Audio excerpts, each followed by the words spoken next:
From MTN News, this is Montana This Morning. I'm Jonathan Amberian in Helena. NorthWestern Energy has submitted a new plan laying out some of the resources they plan to use to meet the state's energy needs over the next 20 years. I'll have a closer look at the plan and let you know how you can give your own input. Contaminants found in some of the soils at this Deer Lodge Park. I'll tell you what officials plan to do about it. And a Montana family okay after facing wildfire, not in Cascade County, but in Hawaii. They tell us what it was like Tuesday night near Lahaina, the community devastated by wildfire. I'm John Shearer in Yellowstone National Park, where these teepees along the Madison River are part of a tribal art display. Coming up, I'll show you what makes that display so special. Alrighty, it is 6:30 on this Friday edition of Montana This Morning. Jay McDonald and Matt Elwell with you. We were just talking during the break, such beautiful weather. An amazing time to get out and recreate in Montana. Do something, yeah. Just enjoy it, because the temperatures are going to cooperate as we go through the weekend, so we're not seeing the drastic warm really hot or cool, rainy conditions. So it's a good opportunity to get outside and enjoy. It's just ideal. Not in our fishing spots. Yeah, absolutely. Temperatures into the 40s for most of us. We're looking at pretty comfortable conditions today, especially as you go into the afternoon. Slight breeze by the afternoon, I think 10 to 20 mile an hour west wind for the most part. May shift to the southwest late in the afternoon. Daytime highs right around the 80-degree mark for us today. We've got warmer weather on the way. I'm going to talk more about that, of course, coming from the patio coming up in just a few minutes. All right, thank you very much, Matt. Now, Montana regulators are taking public input on a new plan from NorthWestern Energy, laying out how it plans to meet the state's energy needs over the next 20 years. MTN senior political reporter Jonathan Amberian has a closer look at what's included in that plan.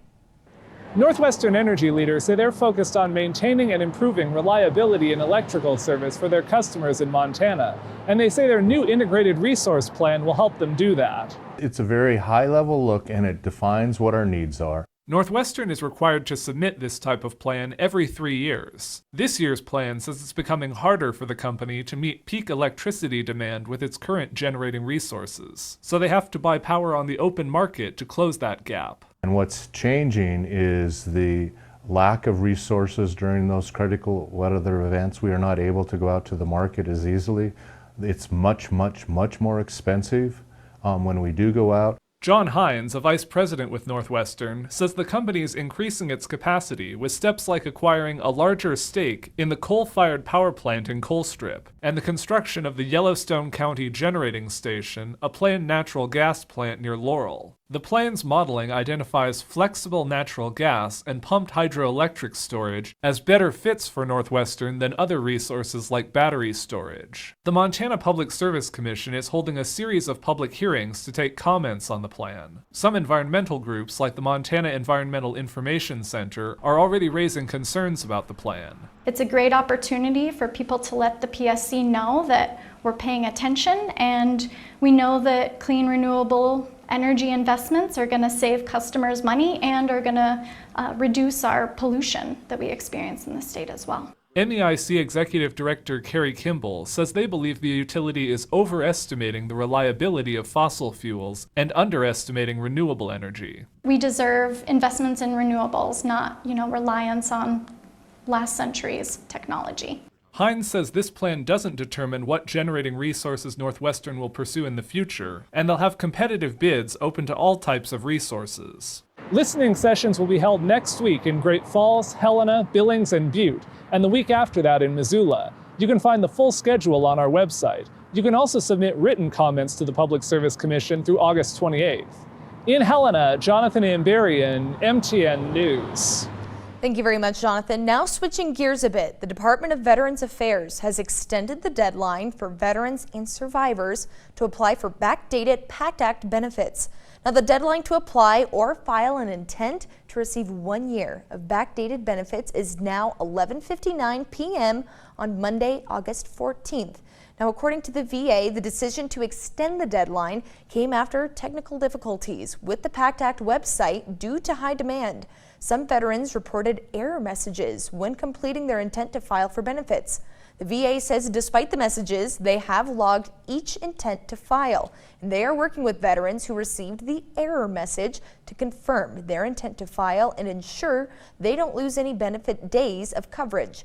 The Pact Act is the largest expansion of veteran health care and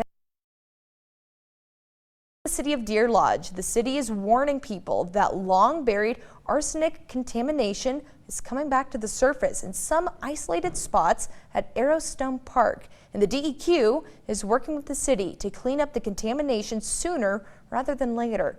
MTN's John Amy was in Deer Lodge to look deeper into the issue.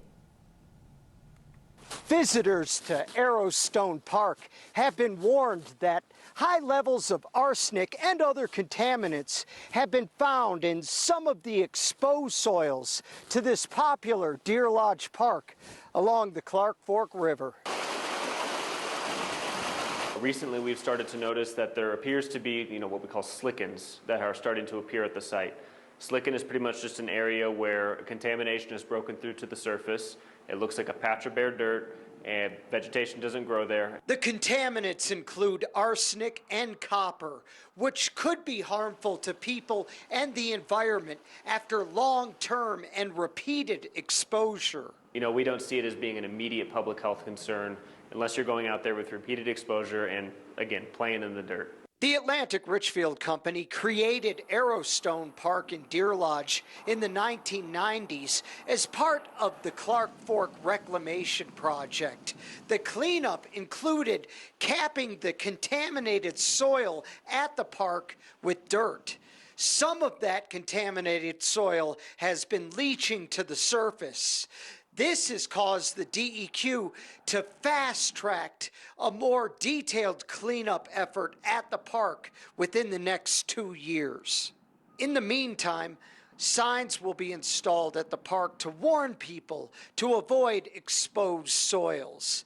Anyone with questions about the park can contact the city by calling 406-846-2238. Green said he's glad the DEQ is making the park cleanup a priority. I'd say Arrowstone Park is our most important park. It is our only natural resource park that we have around the city. It's got some of our best walking trails, some of our best fishing access. Thank you very much, John Amy, for that report. Now, news reports have shown the devastation of wildfires burning through parts of Hawaii, and you can see it in satellite before and after videos. And for a Great Falls family on vacation, well, their vacation turned to terror, literally overnight because of those fires. MTN's Chet Lehman spoke with a Great Falls resident who is near Lahaina, a community completely destroyed by those wildfires. Great Falls resident John Baudelaire says the fire started at the worst time. Hurricane warnings were on everyone's mind. But he says the sun sets about 7:30 in the evening. And in the tropics, no one ever thinks about wildfires. Tuesday night, it was actually not too bad. You could see some things developing, and then we all started waking up about 3 a.m. on Wednesday morning to a bunch of people calling or texting.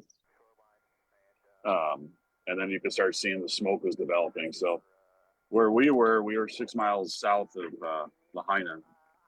And then you could start hearing and seeing what was happening. So but yesterday was pretty well shut off, and you all had to go north or south of Lahaina. Hurricane Dora winds fanning the blaze. In the end, much of Lahaina is destroyed. But Baudelaire says he thinks it will come back. It'll take years to recover, rebuild. But you can already tell people are putting... They're gonna rebuild, and that's their goal. But you're right, 200 plus years of history in Lahaina is gone. So all the boats are gone. So there's definitely a lot of activity that's been devastating. Baudelaire says they aren't planning to leave just yet, but many are trying to. 36 people killed by that fire and thousands left homeless. And those numbers could continue to climb. And the response to help in Hawaii will no doubt be huge. And organizations, including the Red Cross, are already there, setting up shelter and providing aid. MTN has learned that trained Red Cross disaster workers in Hawaii responded immediately, opening shelters for for the thousands of people running from those fires.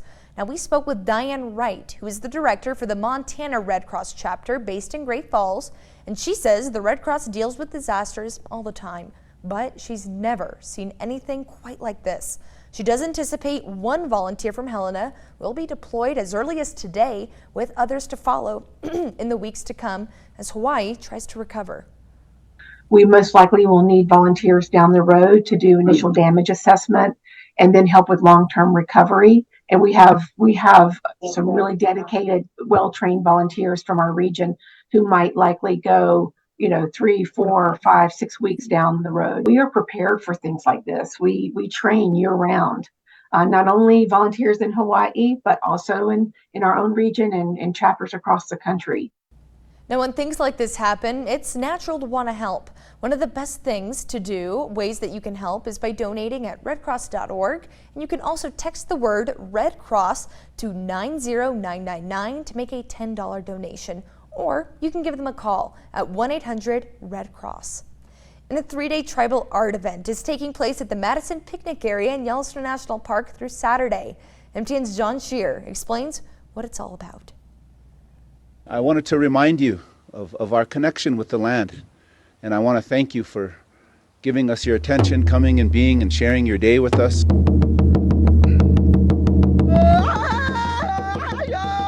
This ceremony kicked off a tribal art and history presentation in Yellowstone National Park. I ask you to think of this, put it in your mind as you go through this, that you'll probably feel a spiritual connection.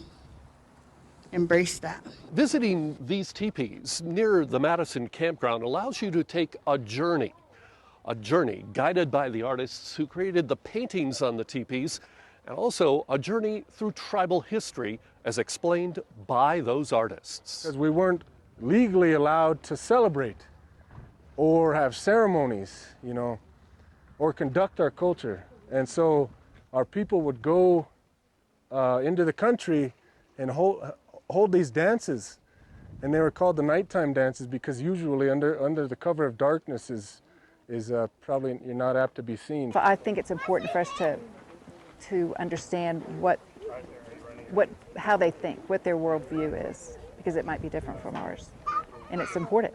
People can filter through the displays, talk one-on-one with the artists, and even see artwork as it's created. At the Madison picnic area in Yellowstone National Park, I'm John Shearer for MTN News. Thank you very much, John. Now, the interactive art and history event in the park is going to be running through tomorrow evening. Now, we're going to take a short break here in Montana this morning.